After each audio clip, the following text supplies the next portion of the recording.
Welcome to part one of a series I'm calling Chronically Online, where I delve into the patterns in my digital feed and how they echo in my mind even after the screen goes dark. This isn't about chasing the latest gossip, it's a deeper dive into how the online world leaves its imprint on me.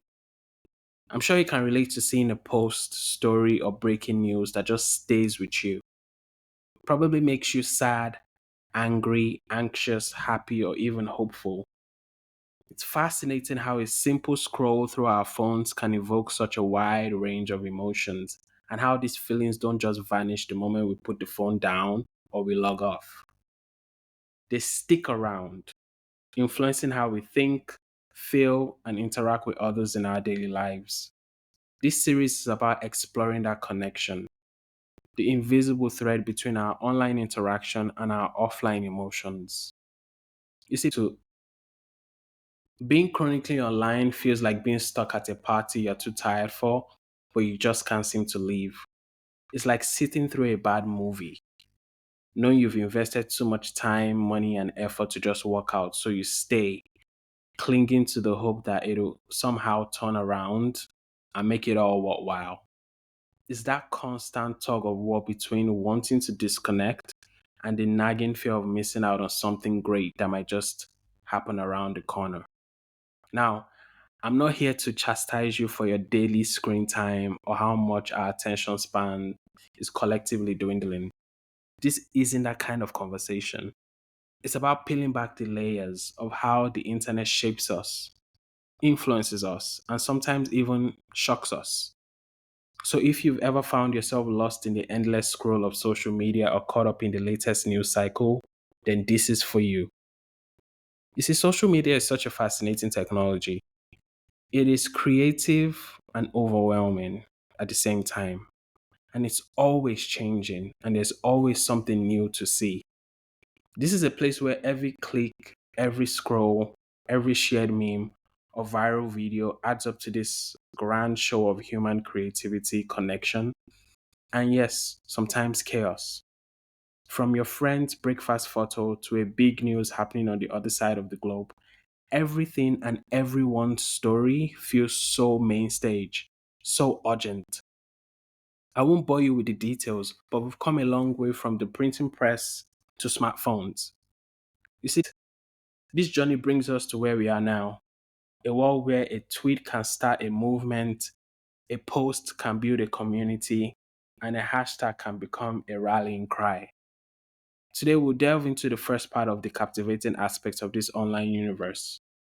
It's a bit like pulling back the curtain on a stage play, revealing the mechanics behind the magic behind the stage.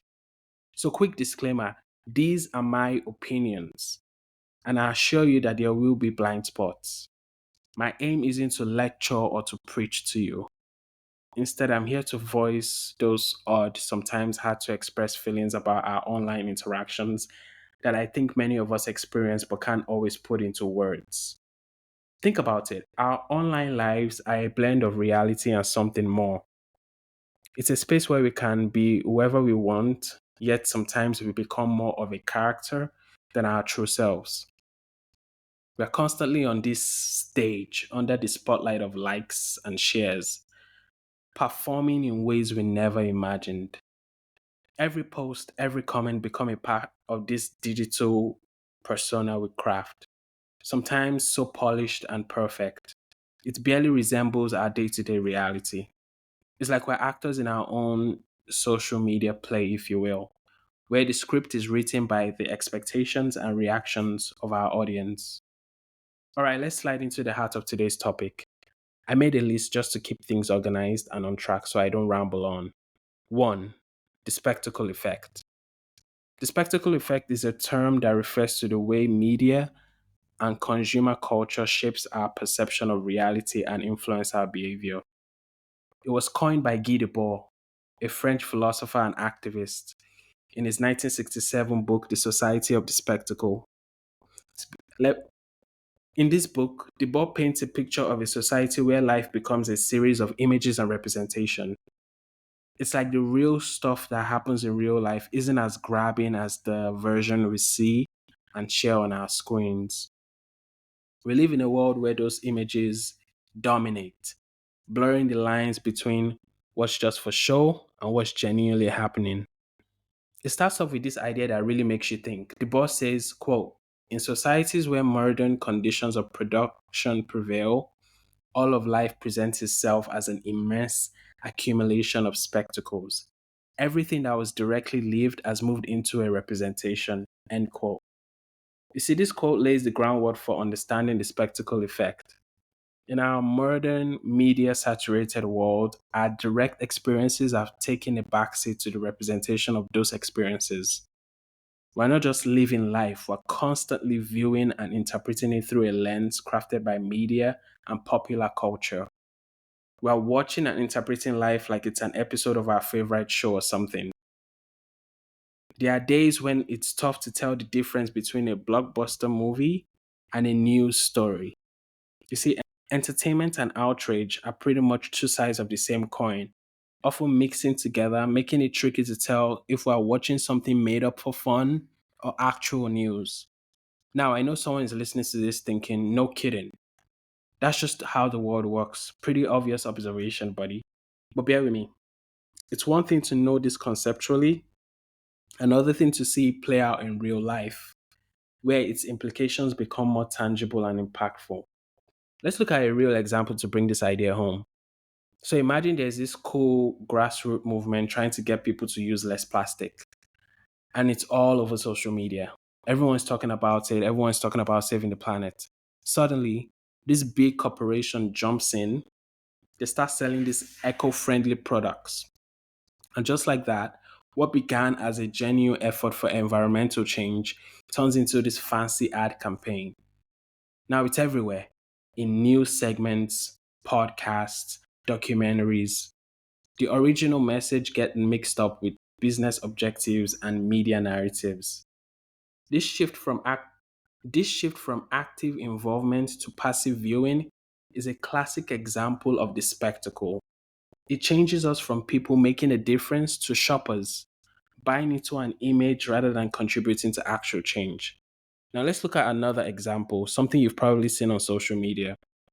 You know, those viral charity challenges. Take the ice bucket challenge, for instance. This is 2014, so the internet was completely different from how it is today. The challenge initially aimed to raise awareness and funds for ALS, a severe health condition. People would dump ice water over their heads and post the video online, challenging friends to do the same. You remember it, right? You remember the ice bucket challenge.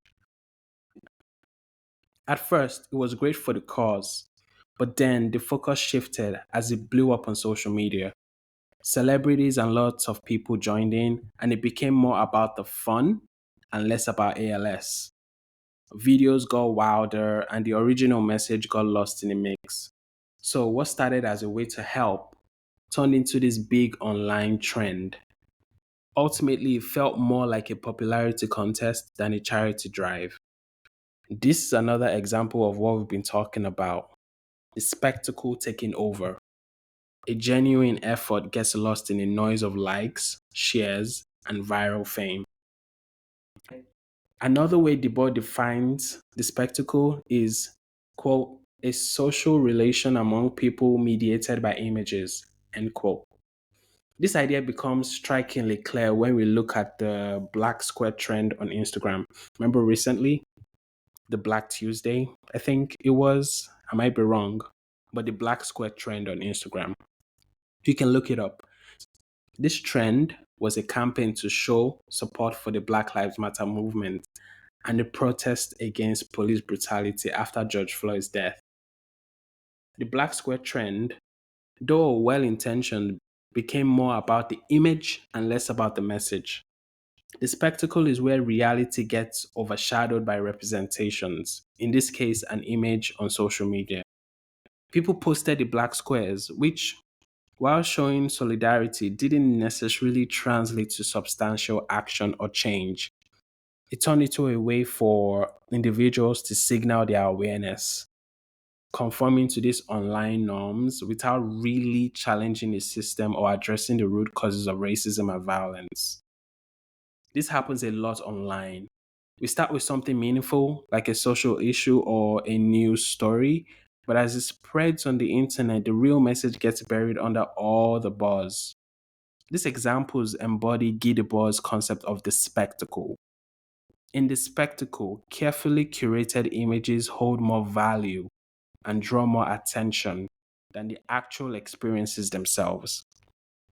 Debord also describes the spectacle as, quote, the ruling order's non-stop discourse about itself, its never-ending monologue of self-praise, its self-portrait at the stage of totalitarian domination of all aspects of life, end quote. I'll come back to the quote later, but first, to truly understand the spectacle's depth, let's sort of map it out. I've broken it down into three layers. Now, I must give credit to Plastic Pill's insightful video on this for brilliantly mapping it out. I'll link his video in the show notes so you can check it out for yourself. So the first layer is what I'll call the visible layer. This is going to be a web of connections. So just bear with me, just stick with me. So think about celebrities from popular shows or movies. They appear in commercials, on magazine covers, and then these commercials air during mega events like the opening ceremony of the World Cup. These mega events are covered by news channels, which interestingly are owned by the same corporations that own the studios which make the shows or movies that the celebrities are a part of. For example, Warner Media, the company behind Warner Bros. Studios, also controls networks like CNN and HBO. Another quick example of this is Disney. Disney acquired 20th Century Fox, known for its movies and series. They also own major networks like ABC and ESPN, which cover news and sports. These news channels also talk a lot about politics, where you spot the same celebrities from the show that was made by these corporations that own the. You get my point. It's all a full circle, a seamless blend of entertainment, news, and advertising, each feeding into the other, creating a spectacle where the lines between reality and representation blur. But wait, there's more. Behind the first layer of spectacle lies the second layer, the big corporations like Amazon, Disney, and Unilever. These giants are the ones pulling the strings. They construct the world we see in layer one, keeping us entertained and distracted with familiar images. They are the real power, the real architects of the spectacle. And then comes the third layer, us, you and me, the audience, the participants. Our online identities, whether we lean left or right, feminist or anti feminist, support this sport team or that, or follow one celebrity over another, are all fruits of the first two layers. We think we're making choices, but really, these choices are laid out for us by the spectacle. It's a consensual hallucination where we believe we have power, but we're just playing our part in a grand show. This third layer is where the spectacle's illusion of choice comes into play. Now, take social media, a main tool of the spectacle with its images and representations that shape our perceptions of reality. The spectacle makes you think that we are in control, choosing what to like, share, or comment on. But in fact, these platforms guide us more than we might think. Of course, the algorithm decides what topics to show us, what debates to spark, and what opinions to amplify. It's engaging, sure, but it's also manipulative. When we're on social media, like scrolling through Twitter, we feel part of everything. There's so much going on from big news stories to funny memes. It's cool to know what's happening all over the world, but it's also overwhelming. We're bombarded with all this information, but we don't know what to do with it. We're just spectators, not actors. We are passive, not active. We're consuming, not creating. That feeling of being in the game but not really playing, that's the illusion of choice that the spectacle creates.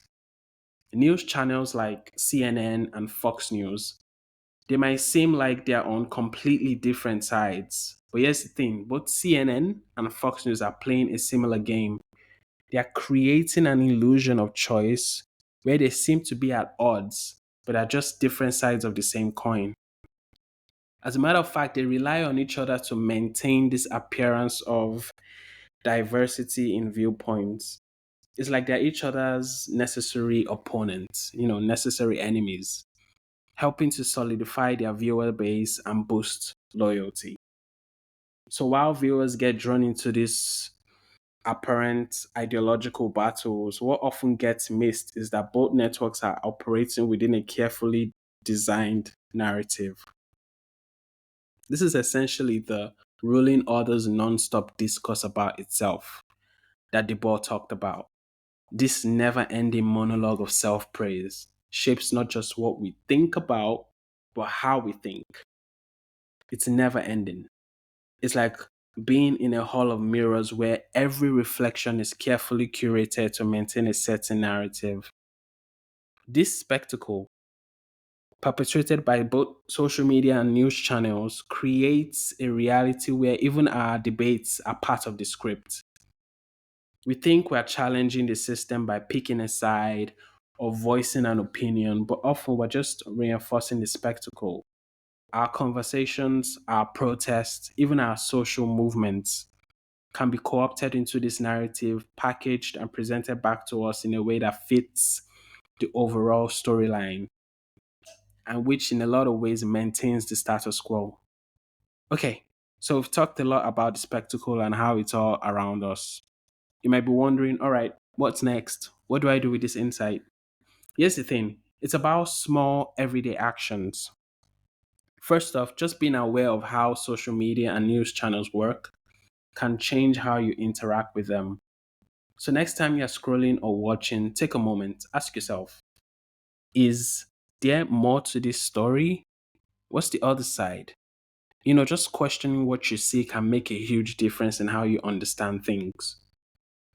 And about making changes in the real world, it doesn't have to be something huge. It can be as simple as talking about these ideas with your friends or family.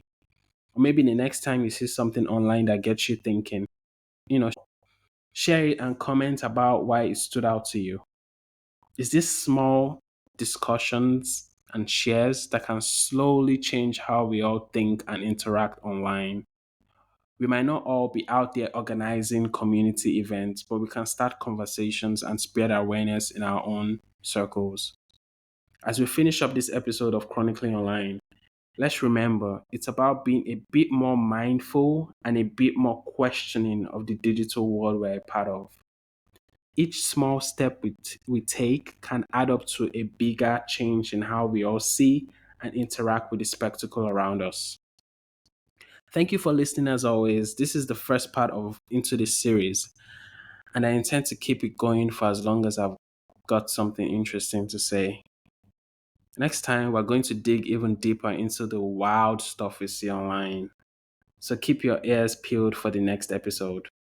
Always remember to keep exploring and questioning. See you next time.